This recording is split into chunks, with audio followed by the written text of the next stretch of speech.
ಮಹೋನ್ನತದಲ್ಲಿ ದೇವರಿಗೆ ಮಹಿಮೆ, ಭೂಲೋಕದಲ್ಲಿ ದೇವರೊಲಿದ ಮಾನವನಿಗೆ ಶಾಂತಿ ಸಮಾಧಾನ ಎಂದು ದೂತಗಣವು ಸ್ತುತಿ ಮಾಡಿತು. ಲೂಕನ ಶುಭ ಸಂದೇಶ 2ನೇ ಅಧ್ಯಾಯ 14ನೇ ವಾಕ್ಯ. ದೇವರ ಸ್ತುತಿಯನ್ನು ಮಾಡಿದಂತಹ ದೂತಗಣ ಮಹೋನ್ನತದಲ್ಲಿ ದೇವರಿಗೆ ಮಹಿಮೆ ಎಂದು ಸಾರಿತು. ಕ್ರಿಸ್ತ ಜಯಂತಿಯ ಶುಭಾಶಯಗಳು. ಮುಂಜಾನೆ ಆರಾಧನೆಗೆ ನಿಮಗೆ ಸ್ವಾಗತ. ದೇವರೊಲಿದ ಮಾನವ ಪ್ರತಿಯೊಬ್ಬನಿಗೂ ಶಾಂತಿ, ಸಮಾಧಾನ, ಕೃಪೆ, ಕರುಣೆ, ದಯೆ, ಕ್ಷಮೆ, ಆರೋಗ್ಯ ಸೌಖ್ಯವನ್ನು ನೀಡುವ ಪ್ರಭು ಯೇಸುವಿಗೆ ಸ್ತೋತ್ರ, ವಂದನೆ, ಆರಾಧನೆ.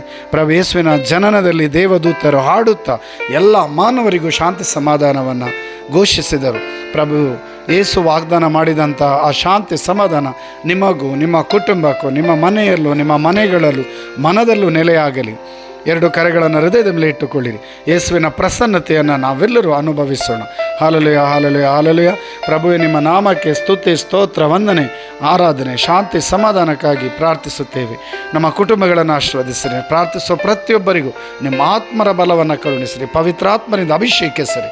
ಆರೋಗ್ಯ ಸೌಖ್ಯ ನೀಡಿರಿ. ಪಿತನ ಸುತನ ಪವಿತ್ರಾತ್ಮ